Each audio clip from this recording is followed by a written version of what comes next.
Assalamu alaikum wa rahmatullahi wa barakatuh. Okay, this is going to be chapter 3. We're starting chapter 3 on page 50 of Killing Hope by William Blum, the 2012 edition. Again, my internet is not great, so I'm going to go ahead and just record this.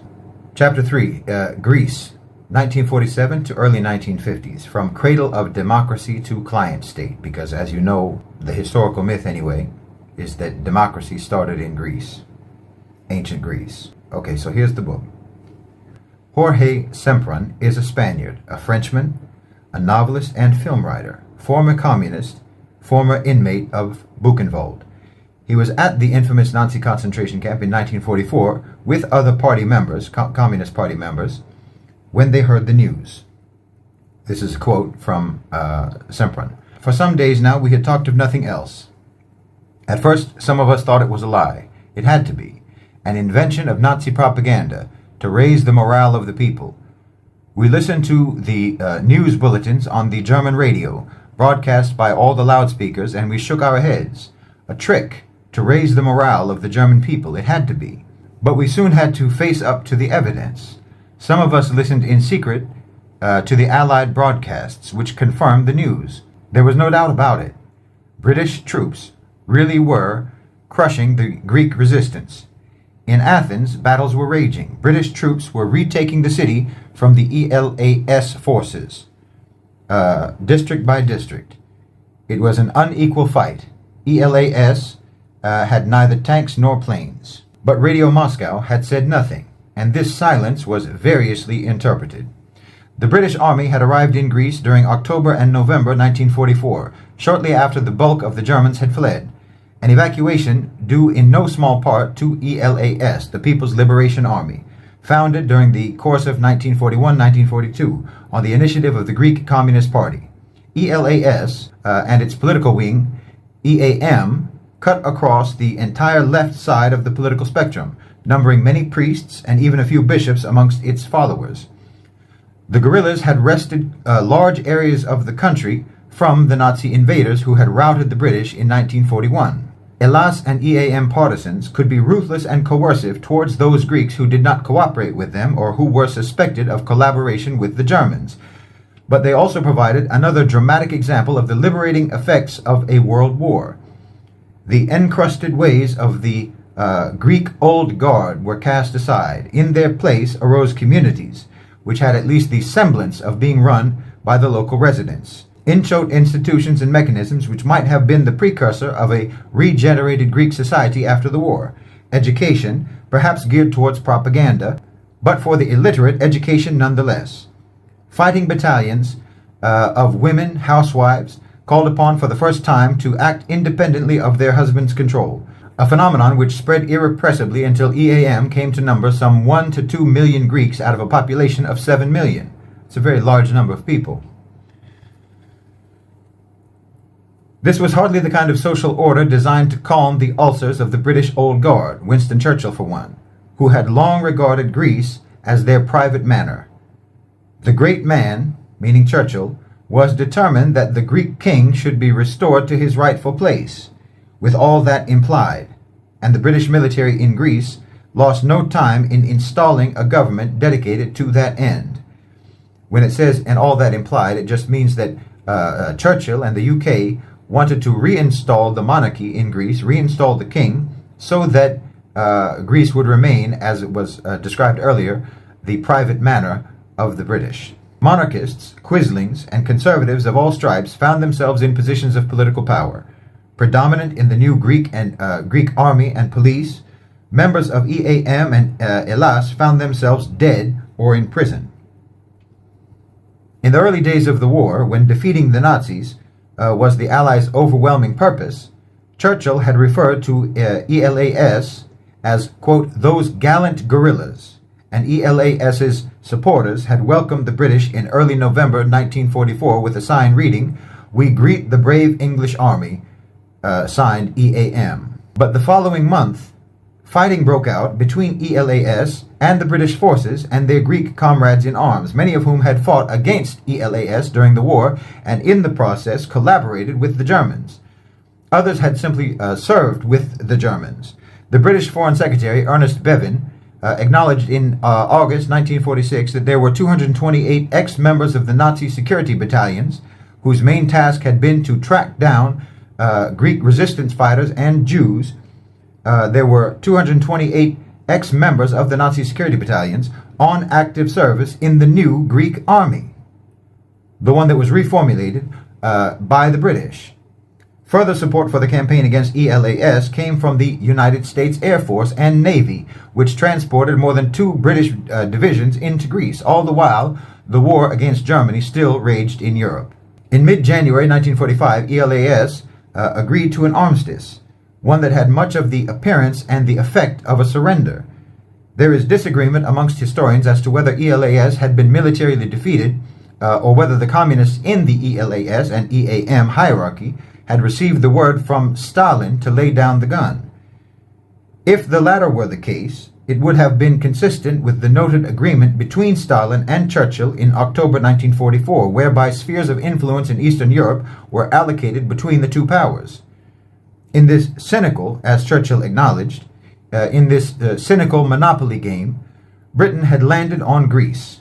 In other words, Greece was supposed to be, and agreed between Stalin and Churchill, Greece was supposed to be given admission to the British sphere of influence.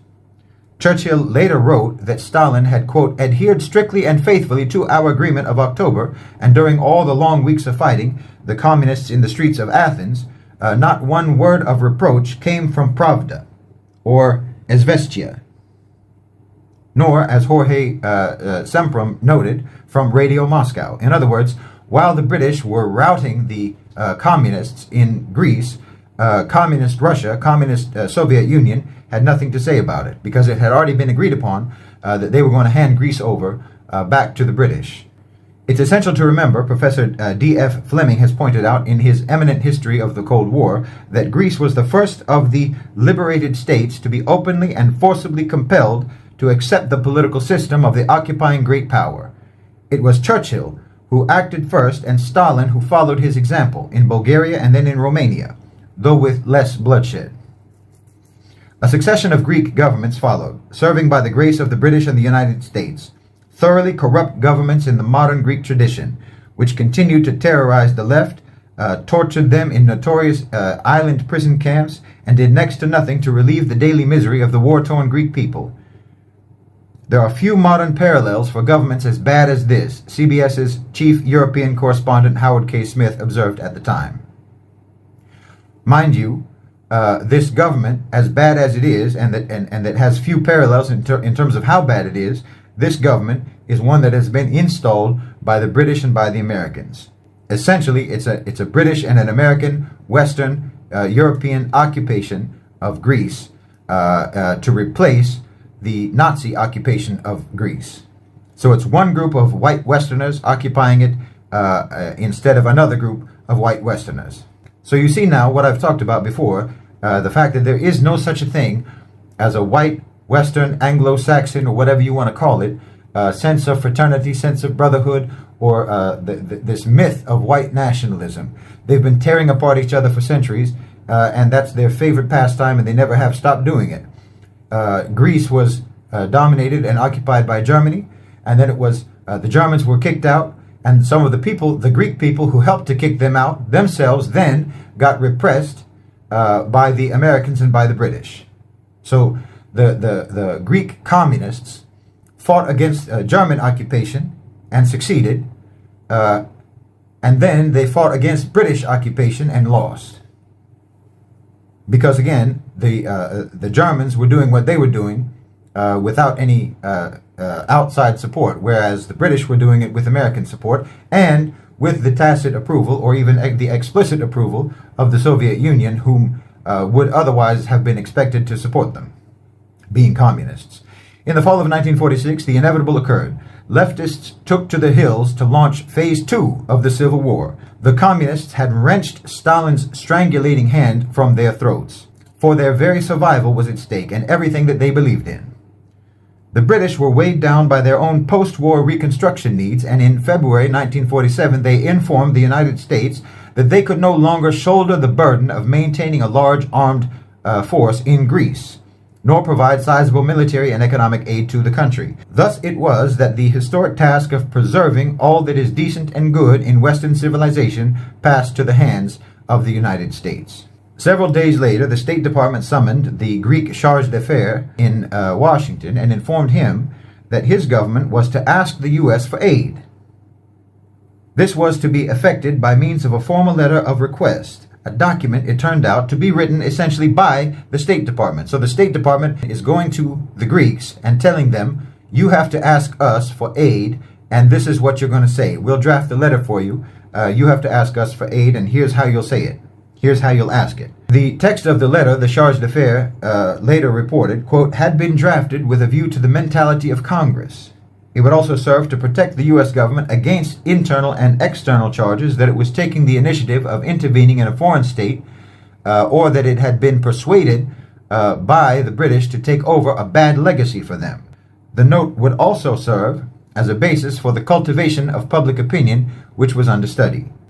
In July, in a letter to Dwight Griswold, the head of the American Mission to Aid Greece, AMAG, Secretary of State George Marshall said, "It is possible that during your stay in Greece, you and the ambassador will come to the conclusion that the effectiveness of your mission would be enhanced if a reorganization of the Greek government could be effected. If such a conclusion is reached, it is hoped that you and the ambassador will be able to bring about such a reorganization indirectly through discreet suggestions and otherwise in such a manner that even the Greek political leaders will have a feeling that the reorganization had been effected largely by themselves and not by pressure from without." So this is what he's saying. You will talk to the Greek ambassador and explain to him that this is how we need to reorganize the government, but you have to be very clever and tactful in the way you do it so that the Greeks themselves actually believe that they're doing this reorganization by their own initiative, and that somehow the way that they reorganize the government, or the way that they think they're reorganizing the government, just happens to be exactly the way that we want the government to be reorganized. The secretary spelled out further guidelines for Griswold, a man the New York Times shortly afterwards called the most powerful man in Greece. "During the course of your work, you and members of your mission will, from time to time, find that certain Greek officials are not, because of incompetence, disagreement with your policies, or for some other reason, extending the type of cooperation which is necessary if the objectives of your mission are to be achieved. You will find it necessary to effect the removal of these officials." This is, again, something that you see over and over again. In fact, we just had an example, a very famous example, where Joe Biden is determining who will be the prosecutors in Ukraine before the war, saying basically that the United States can control who holds office in your country. And that determination will be made exclusively upon the basis of whether or not they agree with the policies that the United States wants to see implemented in your country. These contrivances, however, were not the most cynical aspects of America's endeavor. Washington officials well knew that their new client government was so venal and so abusive of human rights that even confirmed American anti-communists were appalled. Stuart Alsop, for one. On 23rd February 1947, the noted journalist had cabled from Athens that most of the Greek politicians had, quote, no higher ambition than to taste the profitable delights of a free economy at American expense. The same year, an American investigating team found huge supplies of food aid rotting in warehouses at a time when an estimated 75% of Greek children were suffering from malnutrition. So difficult was it to gloss over this picture that President Truman, in his address to Congress in March 1947, asking for aid to Greece based on the Greek request, the Truman Doctrine speech, attempted to preempt criticism by admitting that the Greek government was, quote, not perfect, and that it had, quote, made mistakes. Yet somehow, by some ideological alchemy best known to the president, the regime in Athens was nevertheless, quote unquote, democratic, and its opponents were the familiar terrorists, quote unquote. Now I'll just reiterate here that this government that is so blatantly, to the point where you can't even cover it over, to the point that even anti-communists are pointing out how corrupt and how abusive and how brutal and how incompetent the Greek government is. This is the government that the United States and the United Kingdom installed over Greece, against the will and wishes of the population themselves, and against the will and wishes of the factions within Greece who had most strongly fought against the Nazis. There was no mention of the Soviet Union in this particular speech, but that was to be the relentless refrain of the American rationale over the next two and a half years. The Russians were instigating the Greek leftists so as to kidnap yet another quote-unquote free country and drag it kicking and screaming behind the Iron Curtain. The neighboring communist states of Bulgaria, Albania, and particularly Yugoslavia, in part motivated by old territorial claims against Greece, did aid the insurgents by allowing them important sanctuary behind their borders and furnishing them with military supplies. Whether substantial or merely a token amount is a debatable question. The USSR, however, in the person of Joseph Stalin, was adamantly opposed to assisting the Greek quote-unquote comrades. At a meeting with Yugoslav leaders in early 1948, a few months before Yugoslavia's break with the Soviet Union, described by Milovan Djilas, second in command to Tito, Stalin turned to the foreign minister, Edward Kardelj, and asked, "Do you believe in the success of the uprising in Greece?" Kardelj replied, "If foreign intervention does not grow, and if serious political and military errors are not made." Stalin went on, without paying attention to Kardelj's opinion, if, he said. No, they have no prospect of success at all. What do you think that Great Britain and the United States, the most powerful state in the world, will permit you to break their line of communication in the Mediterranean? Nonsense. And we have no navy. The uprising in Greece must be stopped, and as quickly as possible. That was Stalin's position with regards to his communist comrades in Greece. He was fully in favor of them being completely eliminated, because he thought that it was an unwinnable uprising by the Greek communists. And he was probably right. The first major shiploads of military assistance under the new American operation arrived in the summer of 1947. Significant quantities had also been shipped to the Greek government by the U.S. while the British ran the show. By the end of the year, the Greek military was being entirely supported by American aid, down to and including its own clothing and food.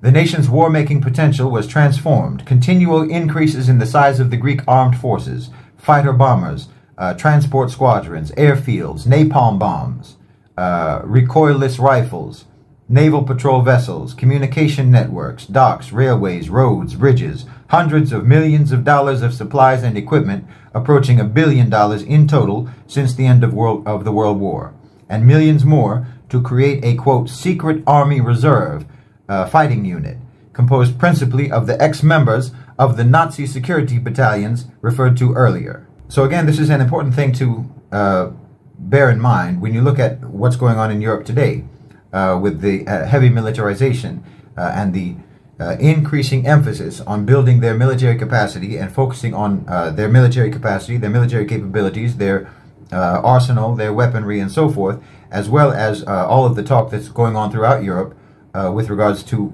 reinstating conscription. Very similar to what was happening in Greece at the end of World War II.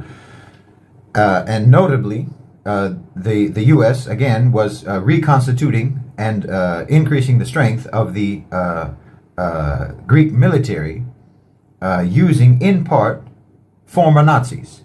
The U.S. military mission took over the development of battle plans for the army from the ineffective Greek generals. In other words, now you have the U.S. military commanding the Greek army. The mission, related Greek military writer Major Edgar Obalance, took a tough line and insisted that all its recommendations be carried into effect at once and in full.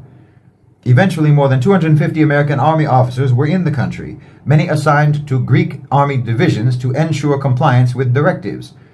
Others operated at the brigade levels. Another 200 or so U.S. Air Force and Navy personnel were also on active duty in Greece. So again, you have here the Greek military being essentially commanded by the Americans. All military training methods and programs were, quote, revised, revitalized, and tightened up under American supervision. Infantry units were made more mobile. with increased firepower. Special commando units were trained in anti-guerrilla tactics, training in mountain warfare, augmented by some 4,000 mules shipped to Greece by the United States. At American insistence, whole sections of the population were uprooted to eliminate the guerrillas' natural base of operations and source of recruits, just as would be done in Vietnam 20 years later. And I'm sure that if we look at case by case, we'll see that they've done it in countries all around the world. Both on the ground and in the air, American support was becoming increasingly active, according to C.M. Woodhouse, the British colonel and historian who served in Greece during the mid-1940s. And the theoretical line between advice, intelligence, and combat was a narrow one. The Greek leftists held out for 3 terrible years. Despite losses of many tens of thousands, they were always able to replenish their forces, even increase their numbers. But by October 1949, foreseeing nothing but more loss of lives to a vastly superior destruction machine, the guerrillas announced over their radio a ceasefire. It was the end of the Civil War. The extent of American hegemony over Greece from 1947 onwards can scarcely be exaggerated. We have seen Marshall's directives to Griswold and the American management of the military campaign. There were many other manifestations of the same phenomenon, of which the following are a sample. In other words, the following are samples of American control and management of Greece following 1947. In September 1947, Vice Prime Minister Konstantin Tsaldaris agreed to the dissolution of the government and the creation of a new ruling coalition. In doing so, said the New York Times, Tsaldaris had surrendered to the desires of Dwight P. Griswold and to U.S. Ambassador McVeigh, and also to the King. Before Tsaldaris addressed the Greek legislature on the matter, on the dissolution of the coalition government, McVeigh stepped in to make a change to the speech. So even the words that the man said to announce the dissolution of his own government, that speech was written by the Americans, as of course was the decision to dissolve the government. Over the next several years, each of the frequent changes of prime minister came about only after considerable American input, if not outright demand. One example of the latter occurred in 1950, when then American Ambassador Henry Grady sent a letter to Prime Minister Venizelos threatening to cut off U.S. aid if he failed to carry out a government reorganization. Same thing that they were doing in Italy, remember, when they use aid as an extortion tool, as an instrument of extortion. They'll give you aid so that they can threaten to cut off the aid. They give you support so that they can threaten to cut off that support. They give the aid for the purpose of creating a dependency, which they can then use to manipulate and extort you. Venizelos was compelled to step down, obviously. The American influence was felt in regard to other high positions in Greek society as well. Andreas Papandreou, I'm not sure how I'm pronouncing that, excuse me, later to become prime minister himself, has written of this period that, quote, cabinet members and army generals, political party leaders, and members of the establishment all made open references to American wishes or American views in order to justify or to account for their own actions or positions. In other words, anything and everything that they did, they would say, well, the Americans told us to do it. Before undertaking a new crackdown on dissidents in July 1947, Greek authorities first approached Ambassador McVeigh. The ambassador informed them that the U.S. government would have no objection to preventative measures if they were considered necessary. Reassured, the Greeks went ahead and rounded up 4,000 people in 1 week. An example of what could land a Greek citizen in prison is the case of the EAM member who received an 18-month sentence for printing remarks deemed insulting to Dwight Griswold. He had referred to the American as, quote, the official representative of a foreign country, which is exactly what he was. In the economic sphere, Andreas Papandreou noted, the United States exercised almost dictatorial control during the early 1950s, requiring that the signature of the chief of the U.S. economic mission appear alongside that of the Greek Minister of Coordination on any important documents. So this is Greek. Greek at this point is a colony of the United States, and everything needs to be signed off upon by an American official. And the Americans are the ones who are giving the orders. They're running the military and they're running the government. Earlier, American management of the economy may have been even tighter.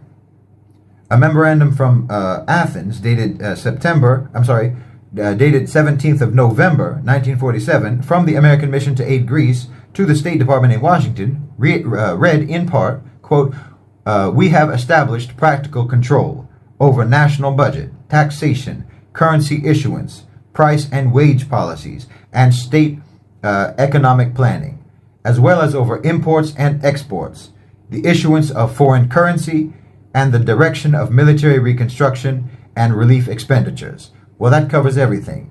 So as of November 1947, every aspect of the Greek economy was under the control of the United States, which would later then be transferred over to the IMF, as is very well explained by Yanis Varoufakis, the former Greek finance minister.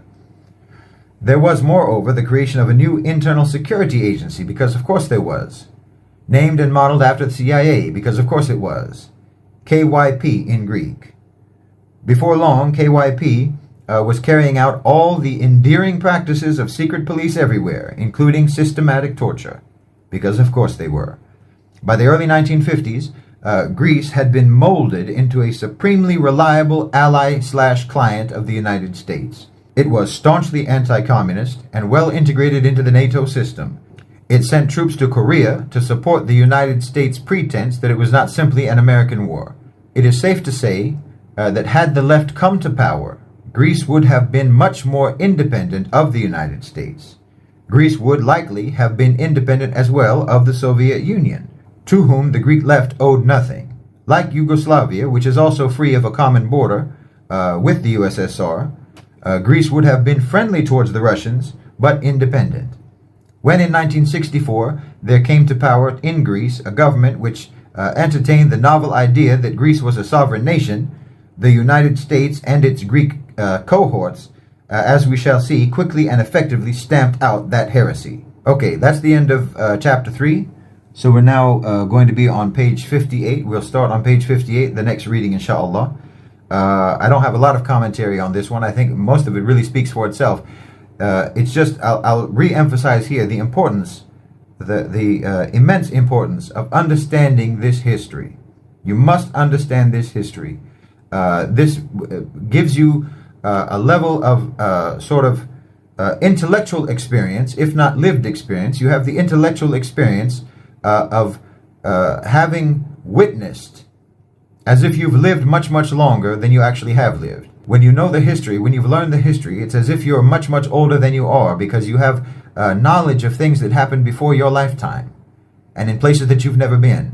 You're able to learn about the behavior, the policies, the tactics, the strategies that the United States has used time and time and time again. And in fact, that they've never stopped using, that they have continuously used over the decades and are using right now.